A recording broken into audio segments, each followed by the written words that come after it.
नमस्कार। आज हमारे बीच में चार्टर्ड अकाउंटेंट हर्षिता अग्रवाल ये हमारे साथ में है, साथ ही साथ में आर्किटेक्ट पूजा अग्रवाल। हम लोग आज चर्चा करने जा रहे हैं कि पूंजी निवेश जो हमारे पास है, अपनी पूंजी को कैसे सुरक्षित रखें और कहाँ कहाँ निवेश करें। तो आप सीए हर्षिता अग्रवाल पूछिए, आप अपना प्रश्न पूछिए, कहाँ से शुरुआत करते हैं आप? क्या पूरी पूंजी एक ही जगह लगाना सही है?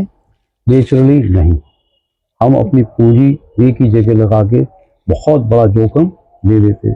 आपने अधिकतर लोगों को देखा होगा कि ये जो स्टॉक मार्केट के अंदर पैसा लगाते हैं, तो जिसके अंदर वो पैसे रोज के हिसाब से पैसा लगाते जाते हैं, डेली में पैसा निकालते हैं। इसको तो हम ऐसे कह सकते हैं, लॉटरी कह सकते हैं, सट्टेबाजी कह सकते हैं। एक्चुअली में जो पैसा लगाने वाले लोग हैं, इनको स्टॉक मार्केट के अंदर क्यों निवेश किया जाता है, इसके पीछे अवधारणा क्या है, इसकी कल्पना क्या है, इसके बेसिक लोगों के बेसिक नियमों को नहीं समझते। इसकी रूट क्या है कि हम अपनी इंडस्ट्री को कैसे सशक्त बना सकते हैं, और इसके पीछे की अवधारणा है कि ऐसे बहुत सारे प्रश्न हैं, इन पर जवाब देने की जरूरत है। तो हमारा आपका वैसे सीधा सीधा उत्तर है कि हमें अपने निवेश को एक बैलेंस मेथड में लगाना चाहिए।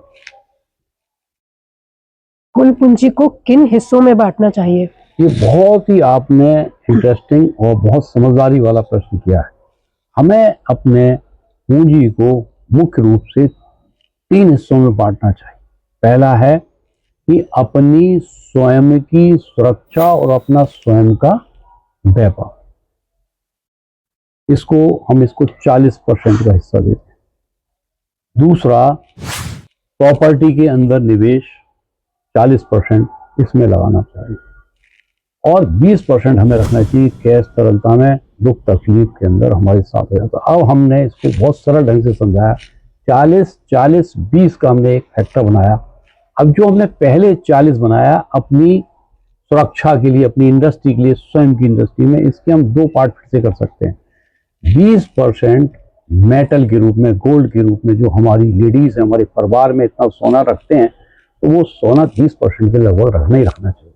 जो वो 20% है वो हमारी स्वयं की इंडस्ट्री में अपने स्वयं के निश्चित ग्रोथ के लिए लगा के चलना चाहिए। तो इस तरह से जो हमने अपना डिस्ट्रीब्यूशन किया, 20-20 माने इसको 40 समझ लें। फिर दूसरा हिस्सा है 40% प्रॉपर्टी का, और 20% है हमारी तरलता का, कि कैश फ्लो हमारे पास मेंटेन है। कल के दिन कोई तकलीफ हो जाती है, कोई बच्चे की कोई बात हो जाती है, तो इस तरह से हमारा निवेश सुरक्षित होना चाहिए। अब इंडस्ट्री बिजनेस एक्टिविटी में कितना निवेश होना चाहिए? तो जो हमारा इंडस्ट्री का जो सब्जेक्ट आया, पहला, या तो हम स्वयं की इंडस्ट्री में लगाएं, या हम कोई दूसरी अन्य इंडस्ट्री में, म्यूचुअल फंड में, ये तो उसमें आप 20% में लगा सकते हो। इस तरह से 40% का हमारा निवेश यहाँ सुरक्षित हो गया।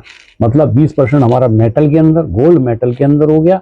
अब गोल्ड में भी एक सवाल होता है कि भाई गोल्ड के अंदर हम किस तरह से लगाएं। तो गोल्ड के अंदर हम आभूषण के रूप में रख सकते हैं, और एक हम प्योर गोल्ड के भी रूप में रखते हैं। लेकिन प्योर गोल्ड आभूषण में आजकल थोड़ी बहुत तरलता आ गई, क्योंकि उस पैसे को हम बैंक में भी रख के उस मेटल को यूज कर सकते हैं। अदरवाइज वो हमारे लिए एसेट हो जाता है, जिसके अंदर वह सुरक्षा का कारण भी बन जाता है। तो हम अपने फिजिकल एसेट को रखने के लिए अननेसेसरी हमें उसमें एफर्ट्स लगाने पड़ते हैं। और जब हम तरलता की बात करते हैं तो एक अलग बात करेंगे। यहाँ हमने अपने निवेश में जो 20% जो हमारी स्वयं की, मान के चलो हमारी खुद की दुकान है, खुद का व्यापार है, खुद का प्रोफेशन है, तो उस प्रोफेशन को हम कैसे डाइवर्सिफाई, कैसे स्केलेबल बनाए, कैसे मल्टीप्लाई, इसके ऊपर भी हमने एक वीडियो दिया है कि how to multiply your business, how to make it scalable as a horizontal, what is the horizontal and vertical work. ऐसे हमारे बहुत सारी वीडियो निकलते हैं। इसी के साथ हमने बताया कि जो आप नौकरी पेशा वाला आदमी है, तो उसमें मेटल रख सकता है, और 20% उसके अंदर और उसमें लगा सकता है। अब हमारा दूसरा क्वेश्चन भी कुछ है, तो मेटल में कितना निवेश होना चाहिए, ये हमारी बात हुई। मेटल के साथ हमने बताया कि स्टॉक मार्केट में या इंडस्ट्री के अंदर कितना लगाना चाहिए, तरलता में कितना लगाना चाहिए। हाँ, अब इसी के साथ में एक क्वेश्चन और ले लेता हूँ कि 40% के हमने 20-20 के 2 टुकड़े कर दिए। इसी तरह से हमने जो टुकड़ा करा, 40% का जो मेजर ग्रोथ है वो हमने प्रॉपर्टी में लगाना चाहिए। अब प्रॉपर्टी के अंदर कैसे लगाएं? हर महीने तो पैसा सेव होता है, उस पैसे को अपन 6 महीने का स्टॉक बना लें, या हम एक तरीका बना लें कि भाई हमारा एक्सपेक्टेड इनकम है, हर महीने इतनी इनकम हो रही है तो हम इतनी ईएमआई भर सकते हैं। तो बेटर क्या है, हमने उस पूंजी को बैंक के माध्यम से लोन ले लिया, ईएमआई हम भर सकते हैं, तो एक अच्छा हमारा निवेश। अब कोई कहता है यार प्रॉपर्टी की कीमत तो हमेशा बढ़ती है, बिल्कुल बात सही, तो प्रॉपर्टी पूरे में क्यों नहीं लगाना चाहिए? भाई हम यदि सोना ही सोना रख लेंगे तो प्रॉपर्टी नहीं तो खाएंगे क्या? कल के दिन हमें जरूरत पड़ेगी तो उसको हमें कुछ खाने भी चाहिए। दूसरी बात क्या होता है, प्रॉपर्टी का एक सबसे बड़ा दुर्गम बैड होता है कि उस प्रॉपर्टी को मेंटेन करने में हमारे पास रनिंग इनकम होना चाहिए। हम प्रॉपर्टी तो खरीद लेते हैं, महल खरीद लेते हैं, लेकिन उसकी पुताई के पैसे नहीं होते, उसको मेंटेन करने के पैसे नहीं होते। वो प्रॉपर्टी जब तक आप मेंटेन नहीं कर पाओगे वो आपकी नहीं है। हम अपने एसेट्स को कैसे बेस्ट यूटिलाइज कर सकते हैं? यदि हमारे पास प्रॉपर्टी है, हम उसको मेंटेन करने में भी खर्चा लगा रहे, अरे भाई कब तक करेंगे, कहाँ तक करेंगे? उससे यदि ऐसी कल्पना करें उस प्रॉपर्टी के से हमारी इनकम जनरेट हो जाए तो कैसा लगेगा आपको? तो हमारा निवेश का सवाल हुआ। अब हमारा 40 पैसे और 40 पैसे निपट गया, 20 पैसे हम तरलता में रखेंगे बैंक में, बच्चे को कोई तकलीफ हो गई, यानी कुछ का बात हो गई, इमरजेंसी हो गई, हालांकि हमने हेल्थ इंश्योरेंस भी ले लेना चाहिए, क्योंकि ये सब समस्याएं उन्हीं की होती है जो रोटी कपड़ा मकान और बेसिक बुनियादी चीजों से जूझ रहे हैं। जो आदमी संपन्न हो जाता है, मैं यहाँ पे बात कर रहा हूँ, संपन्न लोग ही अपनी पूंजी का निवेश के बारे में इस तरह के क्वेश्चन पूछते हैं। तो उनके लिए हमने एक बेहतरीन मॉडल बनाया है 40-40-20 का, और फिर उस 40 के फिर से हमने 2 टुकड़े कर दिए। मेरे ख्याल से मेरी बात पूरी तरह से क्लियर हो गई होगी। अभी हमने इसमें तरलता की भी बात कर ली, फिर इस पूरे मॉडल को मैं आपके प्रश्नों का मेरे ख्याल से सभी जवाब आपको इसी में मिल जाएगा।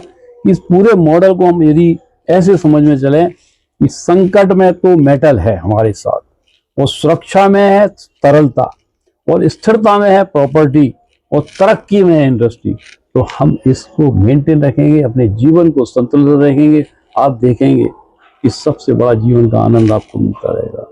अच्छा, इस मॉडल का सबसे बड़ा फायदा ये होता है कि एक अगर हिस्सा गिरता है, मान लो आप देख रहे हो कि मेटल बढ़ती चली जा रही, जाने उसके अंदर कौन सा स्कैम आ जाए, हो सकता आ ही जाएगा, और दूसरा उसको संभाल ले जाता है। तो हमने अपने जीवन के अंदर अपने जीवन को बहुत सरह से सहूलता से संभाला जाता है।